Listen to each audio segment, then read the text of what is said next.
नमस्कार, खबरों की खबर में आपका स्वागत है। मैं हूं तृप्ति। क्या सुशांत की मेंटल हेल्थ से जुड़े चैट्स मीडिया में लीक कर सुशांत की मौत की असली वजह से ध्यान भटकाने की कोशिश की जा रही है? क्या इन चैट्स में उलझाकर गुनहगार दिशा और सुशांत की मौत के कनेक्शन और सुशांत के बार बार सिम कार्ड्स बदलने के राज पर से ध्यान हटाने की कोशिश कर रहे हैं? सुशांत सिंह राजपूत की मौत से पहले 24 मई को कुछ ऐसा हुआ था जिससे पता चलता है कि शायद वो समझ गए थे कि उनके आसपास के लोग उनके पैसों का गलत इस्तेमाल कर रहे थे, वो भी बिना उनकी जानकारी के। ये भी पता चलता है कि वो अपने उस मोबाइल फोन को खुद ऑपरेट नहीं कर रहे थे जो उनके बैंक अकाउंट से लिंक था। सुशांत के सिम कार्ड्स बार बार बदलने का राज क्या है?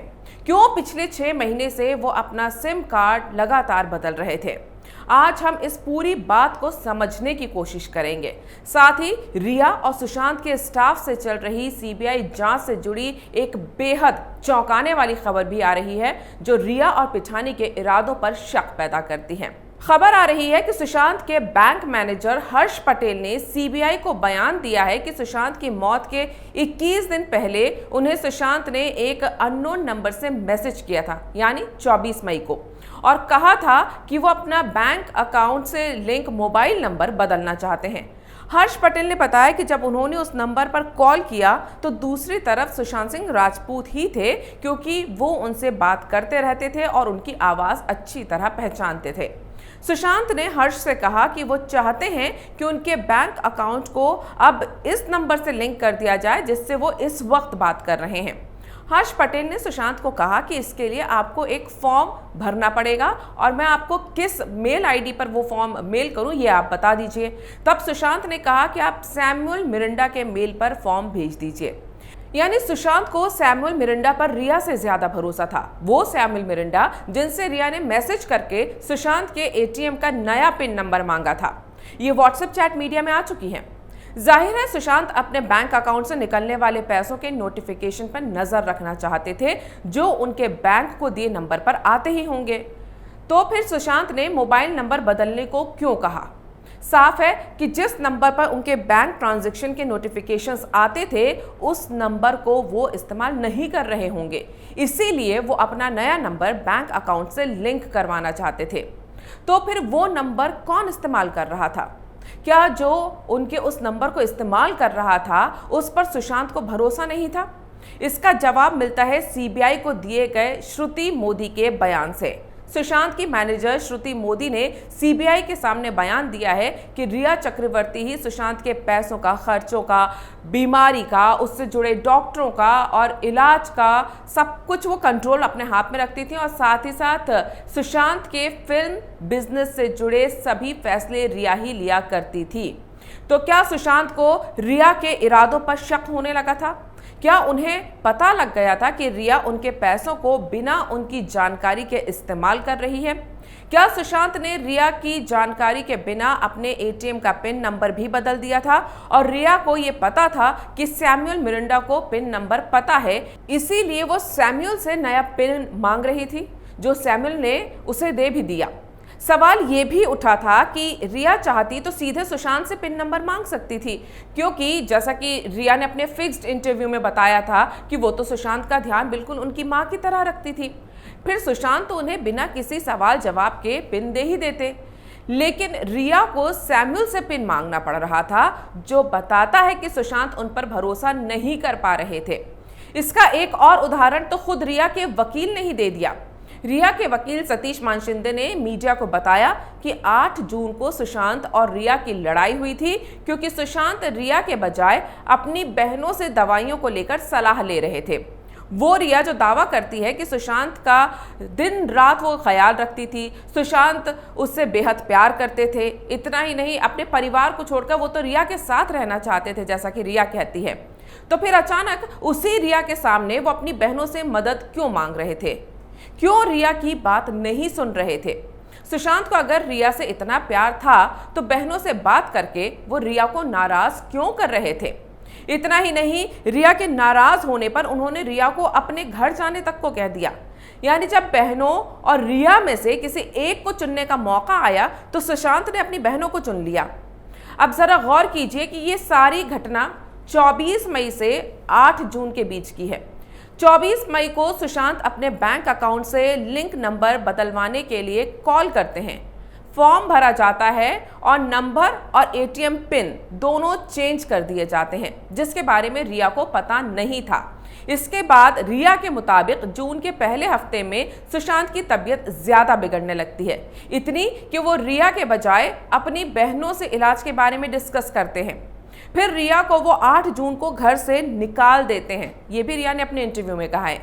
उसी दिन उनकी बहन मीतू उनके घर आती है, अपने भाई के पास आकर 5 दिन रहती हैं। ये तसल्ली होने पर कि सुशांत अब बेहतर महसूस कर रहे हैं, वो अपने घर 12 जून को चली जाती हैं और ठीक 36 घंटे बाद सुशांत की मौत हो जाती है। रिया से फिक्स्ड इंटरव्यू में ये पूछा ही नहीं गया कि आखिर ऐसा क्या हुआ था कि पिछले 6 महीने में सुशांत ने कई बार अपना सिम कार्ड चेंज किया, जिसकी पूरी पुष्टि पिठानी भी कर चुका है। अपने कई इंटरव्यूज में वो ये बात बता चुका है। रिया से क्यों नहीं पूछा गया कि अचानक सुशांत ने उसको घर से क्यों निकाला। रिया से क्यों नहीं पूछा गया कि जैसा कि वो कह रही है कि पिछले 8 से 10 महीनों से जब से वो सुशांत का ख्याल रख रही थी, तो फिर अचानक वो अपनी बहनों से मेडिकल हेल्प क्यों मांगने लगा। क्या रिया के बारे में सुशांत को कुछ ऐसा पता चल चुका था जिससे उनका रिया पर से भरोसा उठ गया था। इतना ही नहीं, वो उसके साथ रहना भी नहीं चाहते थे। रिया की तरफ से सबूत के तौर पर जो भी चैट्स और ऑडियो क्लिप्स रिलीज किए जा रहे हैं, वो भी रिया की तरफ ही उंगली उठा रहे हैं। रिया की तरफ से जनवरी 2020 का एक ऑडियो क्लिप जारी किया गया, जिसमें रिया, उनके पिता सुशांत और कुछ फंड मैनेजर्स की आवाजें थीं, जिसमें सुशांत अपने पैसों के इन्वेस्टमेंट को लेकर चिंतित नजर आ रहे थे। इतने कि अपनी महंगी कार तक बेचने की बातें उसमें वो कर रहे थे। लेकिन इस पूरी क्लिप में सुशांत से ज्यादा उनके पैसों और इन्वेस्टमेंट को लेकर रिया ही बात कर रही थी। साफ है कि सुशांत रिया पर भरोसा करते होंगे, तभी अपनी फ्यूचर प्लानिंग में रिया को इन्वॉल्व कर रहे थे। लेकिन सवाल यह भी है कि रिया ये रिकॉर्ड क्यों कर रही थी, और फिर क्यों मई में सुशांत रिया को बिना बताए अपने बैंक डिटेल्स बदल रहे थे। क्या सुशांत का रिया पर से भरोसा पूरी तरह उठ चुका था? क्या रिया के ड्रग गेम के बारे में सुशांत को पता लग चुका था? क्या उन्हें यह पता लग गया था कि रिया दवा के नाम पर ड्रग देकर उन्हें मानसिक तौर पर बीमार करने की साजिश कर रही है? जून के पहले हफ्ते में बैंक से जुड़ी जानकारियां बदलते ही रिया के सुशांत से संबंध खराब क्यों होने लगे, वो भी इतने कि सुशांत ने रिया को 8 जून को अपने घर से ही निकाल दिया। रिया ने खुद बताया कि उनके घर छोड़ने के बाद सुशांत ने फोन करके उसका हालचाल तक नहीं पूछा, जिससे वो इतनी नाराज हो गई कि सुशांत का नंबर ही ब्लॉक कर दिया। कहीं ऐसा तो नहीं कि सुशांत ही रिया से नाराज थे, वो भी इतने कि वो उनसे बात तक नहीं करना चाहते थे। अगर सुशांत डिप्रेशन और बाइपोलर पेशेंट थे, तो बीमारी में उनका ख्याल रखने वाली रिया, जिस पर रिया के मुताबिक वो पूरी तरह निर्भर थे, उस रिया को सुशांत ने घर से क्यों निकाल दिया। हैरानी की बात तो यह है कि सुशांत से सैलरी लेने वाला स्टाफ जैसे सिद्धार्थ पिठानी, सैमुअल मिरांडा, दीपेश सावंत, ये सब भी रिया के खिलाफ बोलने से बच रहे हैं, जबकि सीबीआई जांच में सामने आया है कि इन लोगों के बयान आपस में मेल नहीं खा रहे हैं।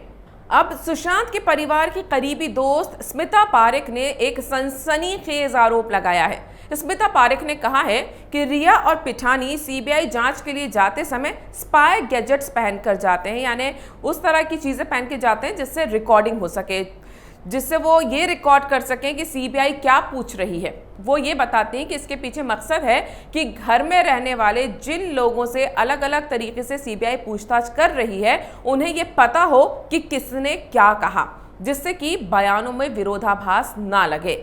स्मिता पारेख का ये आरोप बेहद गंभीर है। अगर ये वाकई में सच निकलता है तो रिया और पिठानी कानूनी तौर पर बुरी तरह फंसेंगे, क्योंकि सीबीआई की पूछताछ को बिना जानकारी या परमिशन के बगैर रिकॉर्ड करना एक गंभीर अपराध है।